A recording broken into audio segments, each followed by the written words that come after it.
college date. I swore that this was going to be the most memorable day of my life. My first full date with Gwendolyn Peters. Man, did I work overtime to get to this point. I thought I would savor all the beauty of the day and that this was going to be my date for a lifetime. Well, I do remember it very much, but not for the reasons I was anticipating.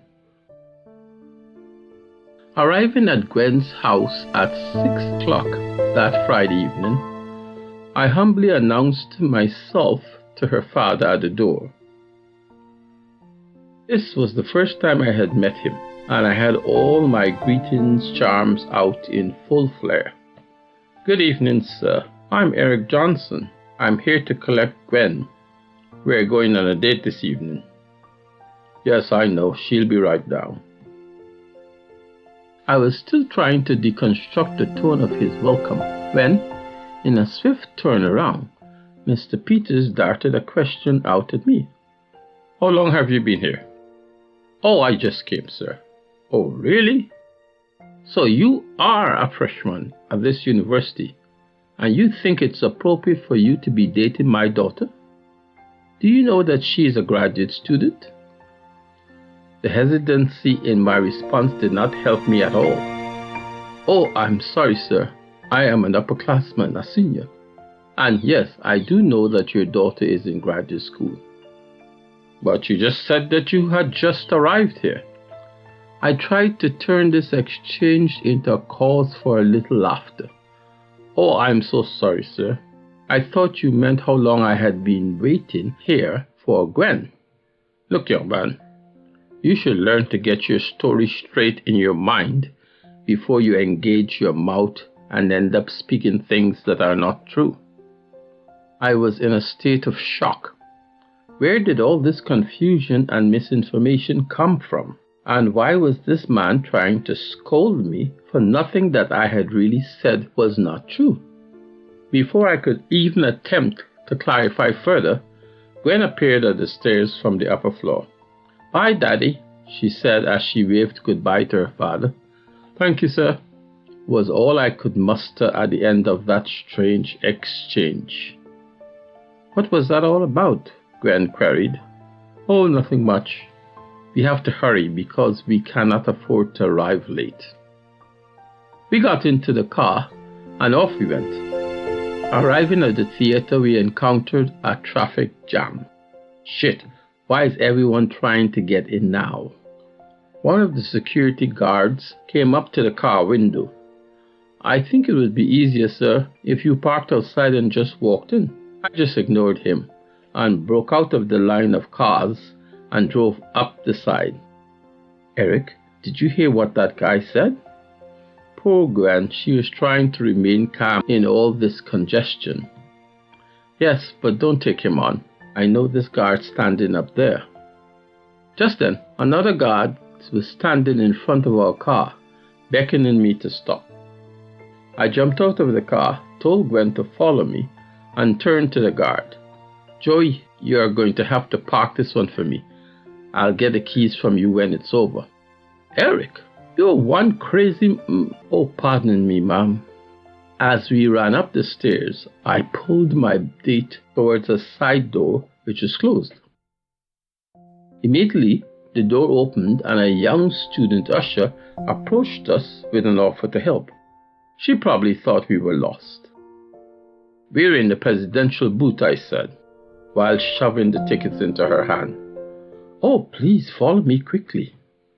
We actually went back through that door, came in another side door, and there we were entering from the bottom at the level of the stage. She quickly ushered us to 2 vacant seats at the end of a row filled with elderly white couples. The announcement of the entry of the president of the university had just been made, and everyone was standing. The white-haired lady who was in the seat next to Gwen forced a smile at her, as if to say, I'm sure you and your boyfriend are in the wrong seats. That smirk masquerading as a smile was quickly wiped off her face when her husband, who was the Dean of Student Affairs, leaned over and said, "Oh, hi, Eric. Good to see you." "Good evening, Dean." The president was then ushered to his seat, but before taking his position, he came down the row welcoming everyone with a laughter and some small talk. "Wow, Eric, surprising seeing you here." I didn't need all of this recognition to sway Gwen into believing that I was genuine, and so were my tickets. But I didn't mind that she may have been blown away by it all.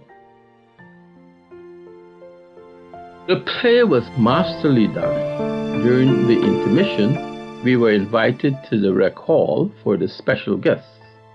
There, while Gwen's office mate came from backstage to tell her how smashing her dress looked and how her hair brought out the best in her, all things that I had planned to say when she came down the stairs at home, but I was thrown off by that verbal exchange with her father. The president came over to greet me. "Eric, we have not seen nor heard from you for a while. How are you doing? Listen, on Sunday, Jane and I are having some of the freshman class over for lunch. Why don't you join us? I know she'll be happy to see you, and the kids will be thrilled." "Thank you, Mr. President." Well, when the play was over, I found Joey and recovered my car. Actually, I had no idea where he had parked it. He just said, "Eric, you just wait here with your girl. I will bring it around." We decided to stop at the Pizza Hut and grab a slice. We needed to, because Gwen could not stop talking about the play with all of her analysis of the plot and how everyone played their part so great. She was overwhelmed by the actor who played the blind priest Tiresias.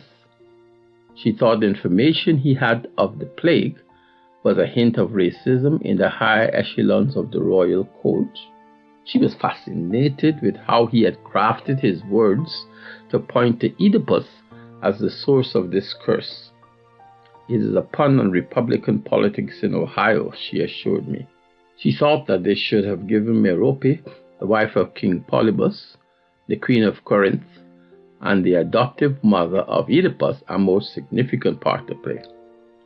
All the while, as she was composing her review for the next edition of the Daily Press, I suppose, I just sat there, nibbling on my pizza slice and not really having any opinion on this conversation. Finally, she exclaimed, "What is the matter, Eric? You don't seem to have enjoyed the play." "It's not really that. It is something that happened to me earlier that is bothering me." "Really? What is it?"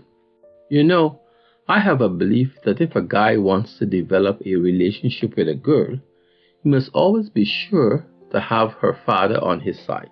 But the way your father acted tonight, that alone is telling me that this is not going to work out for us." "What do you mean?"